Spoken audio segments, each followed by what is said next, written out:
Lorne had always believed that every old house carried a certain heaviness history layered into its walls, quiet impressions left behind by the people who walked the floors before you.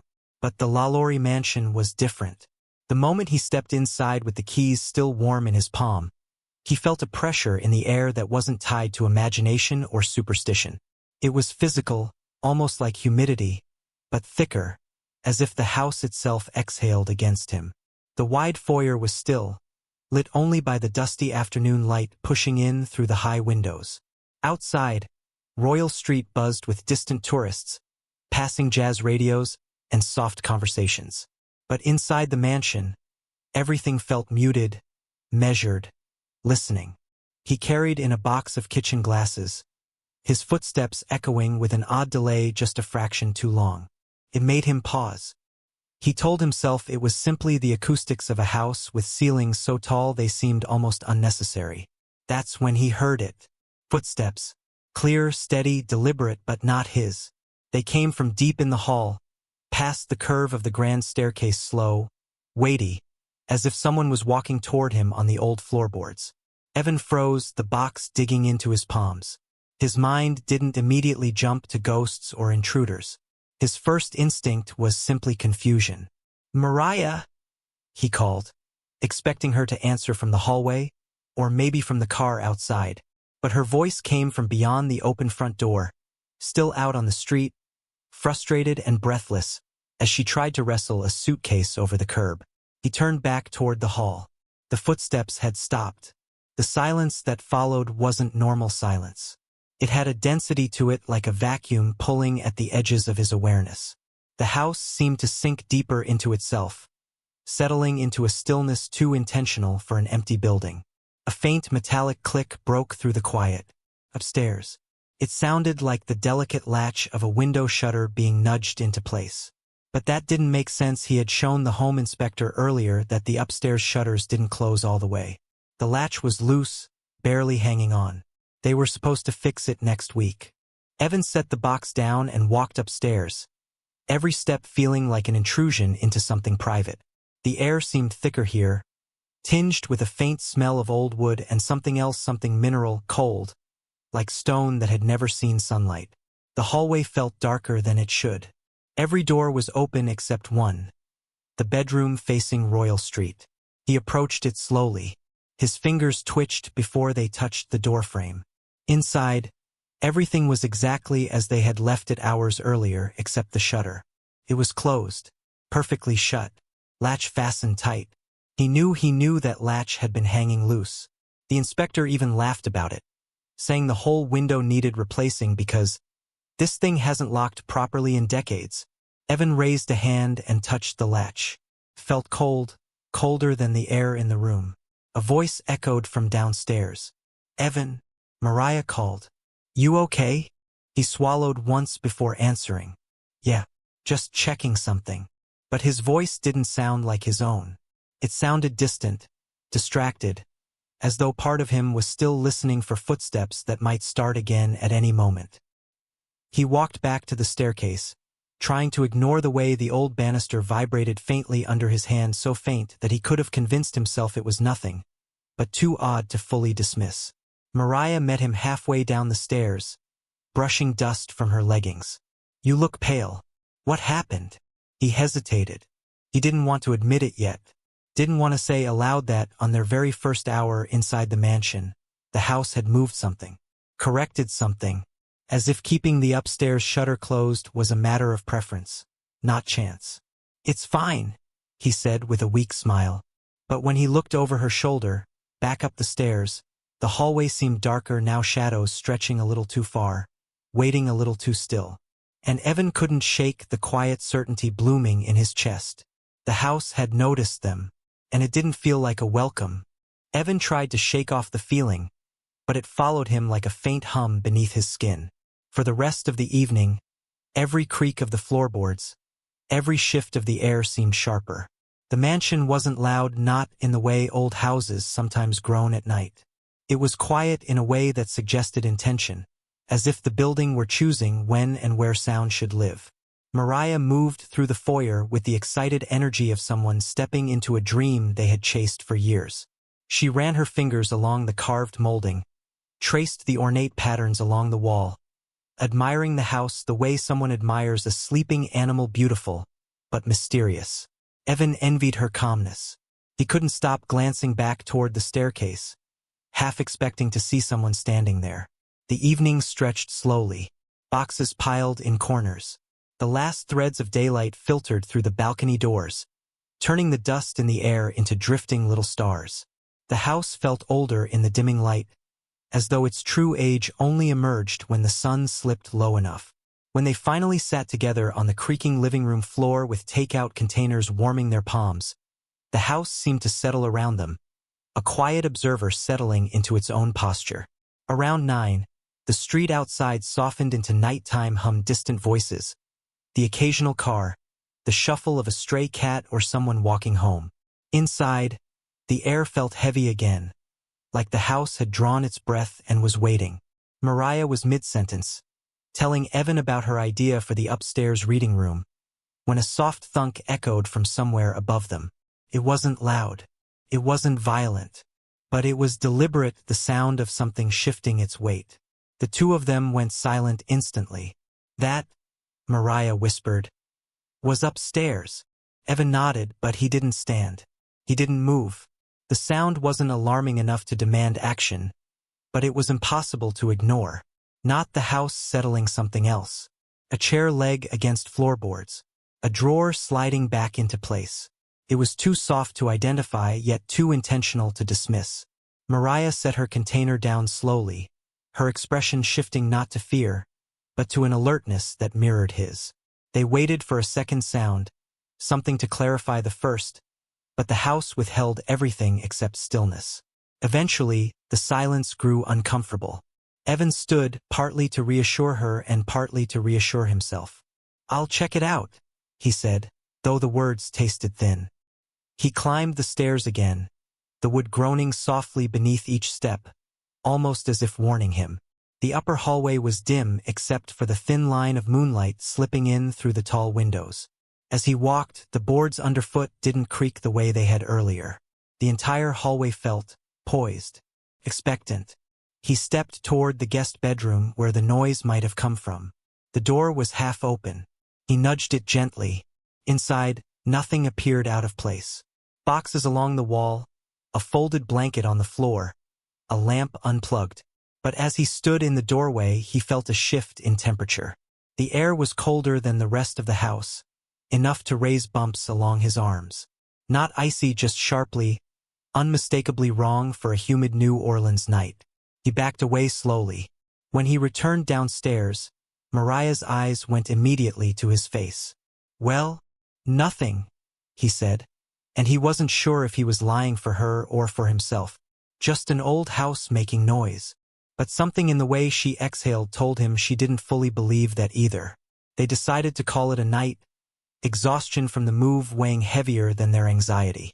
In their bedroom, the walls held the faint mustiness of long-closed spaces. Evan sat at the edge of the mattress, listening to the subtle ticking of the house around them. Mariah brushed her teeth in the bathroom, humming softly, her voice echoing through the tiled room. When the humming stopped, Evan expected the sound of running water shutting off. Instead, he heard a faint tap-tap-tap on the floorboards just outside the bedroom. Slow, rhythmic, not a knock, not footsteps, just a presence. He turned his head toward the hallway. Nothing moved. The doorway stood empty and open, framing nothing but shadow. He held still. The taps stopped. A moment later, the bathroom door clicked open and Mariah stepped out, drying her hands. She froze when she saw his expression. What happened now? Evan hesitated, choosing his words carefully. "I thought I heard." Before he could finish, there was another sound. This one came from the other end of the house. A softer noise, almost like a drawer sliding shut. Then silence, deep and watchful. Mariah looked at him, her face pale now. "Evan, the house is too awake." He nodded because there was no other word for it. Awake, listening, responding, not threatening, not welcoming, just aware. And as the two of them sat there, neither daring to move for several minutes, both silently wondered the same thing.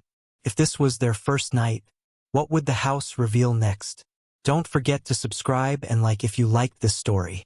Night in the LaLaurie Mansion had its own personality, darker than the absence of light, heavier than simple stillness. The shadows gathered in the corners like sediment, settling deep into the baseboards and archways.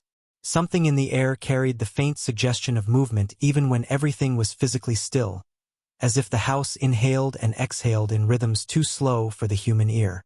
Mariah eventually drifted into a restless sleep. Her breathing softened, her fingers curled loosely around the edge of the blanket. Evan stayed awake longer, lying flat on his back, staring at the uneven pattern of the ceiling. He could hear the occasional shudder of an old pipe, the murmur of the street outside, and underneath it all, the subtle, almost imperceptible creak of floorboards expanding and contracting. Except they weren't expanding and contracting. They were pacing, slow, measured. A few steps, a pause, a few more, always above them, always in the same small stretch of hallway. He told himself it could be anything: rats, squirrels, settling wood, vibrations from the street, but the pacing had a rhythm, a distinct distance between steps. Something that carried weight, something that thought. He finally fell asleep near dawn, when the house seemed to quiet out of exhaustion or boredom. He couldn't tell which. The next morning, sunlight felt like relief.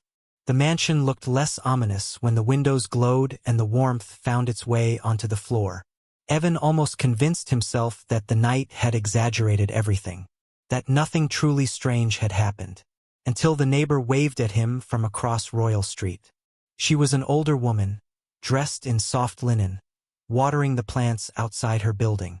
Her expression wasn't unfriendly, but it held a kind of knowing caution. "You're the new owner?" she called, her voice gentle but edged. Evan crossed the street. "Yeah, we moved in yesterday." She gave a slow nod, the kind that carried the weight of something unspoken. "Well, welcome. I'm Mrs. Delacroix. I've lived here 40 years. Seen owners come and go. Some stay a while, some don't." He smiled politely. "Well, we're hoping to stay." Another nod. A long sip of water from her thermos. "Then my advice? Don't try to change too much too quickly." Evan blinked. "Sorry. This house," she said, glancing at the mansion behind him, "doesn't like sudden shifts. People move furniture around, tear down walls, repaint things that have been the same for decades, and it reacts." "React how?" he asked, trying to keep his tone light. "Oh, small things," she said. "Lights flickering, doors closing, shadows where they shouldn't be. Nothing dangerous, but enough that people get uncomfortable." Evan didn't want to seem superstitious, but the comment settled in his stomach like a stone. "Did you hear anything last night?" he finally asked. She hesitated. "I always do." She said it so simply, so matter-of-factly, that it didn't sound dramatic. It sounded like a weather report, predictable, inevitable. Before he could ask more, Mariah waved him from the front porch. "Evan, can you come in here? There's something weird." He excused himself and jogged back across the street. Mariah stood inside the foyer, her expression a mix of confusion and concern. "What happened?" he asked. She pointed to the staircase. "Did you come down here earlier? Before you went outside?" He shook his head.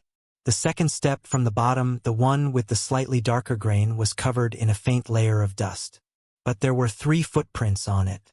Bare footprints. Clear, distinct, as if someone with damp skin had stepped onto the wood moments earlier. One. Then a second, smaller. Then a third, halfway turned as if the person pivoted toward the hall. Mariah whispered, "These weren't here when we went upstairs last night." Evan crouched down slowly. The footprints weren't smudged. They didn't drag like someone shuffling. They were sharp, almost careful. And they were too small to be his, too narrow to be Mariah's. Not a child's, more like an adult with a strangely delicate step. He felt a cold prick at his spine. Before he could speak, a soft noise drifted from the back of the house. A faint scrape, like wood brushing wood. It wasn't dramatic. It didn't even sound intentional. But it was the kind of noise that told you something had moved. Evan and Mariah both turned toward the sound at the same time. She grabbed his arm. "No, don't." But he had already started walking a slow, careful pace toward the corridor leading to the old dining room. The hallway stretched long and dim, the air there noticeably cooler. As he reached the doorway, he saw it instantly. A chair. The one they had placed against the far wall an hour ago. It now sat in the center of the room. Not turned over. Not dragged violently. Just repositioned. Precisely. Deliberately. As if someone had moved it to sit and watch the doorway. Evan stepped back immediately. Mariah whispered behind him, Okay. Maybe we should just go get breakfast and come back later. Give the house some space." He found himself nodding, almost relieved at the excuse to leave. As they walked out, he had the uneasy sense that the house wasn't trying to scare them. It was testing them. Someone or something had lived here long enough to expect a certain order, a certain respect. And now it was deciding whether Evan and Mariah understood its rules, whether they could stay, whether they should. Evan and Mariah returned to the house later that morning with the sun high and the streets alive again. Coffee in hand, breakfast in a paper bag, they approached the mansion almost cautiously, as if the building itself were a resting creature that shouldn't be startled. The front windows reflected the bright Louisiana sky, and for a brief moment the entire facade looked harmless, even welcoming. But the moment they crossed the threshold, the air felt different again. Cooler, denser, a subtle change like stepping into a room where someone had just left, their presence still lingering. Mariah paused in the foyer, tightening her grip on the coffee cup. "I don't want to ignore whatever it is," she murmured. "But I don't want to be afraid of it either." Evan nodded, appreciating her calm, but his chest felt tight. The footprints on the stairs had faded, maybe from air or dust or time, maybe because they were never entirely physical to begin with. The chair in the dining room sat back in its original place, tucked neatly against the wall. Everything looked normal. Too normal. It was like the house had tidied itself overnight.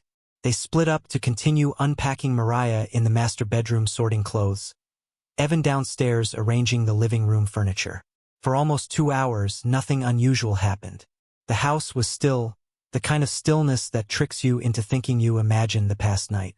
Then, around early afternoon, Evan heard the unmistakable sound of a door closing upstairs. Not slamming, not creaking, closing, firm, controlled.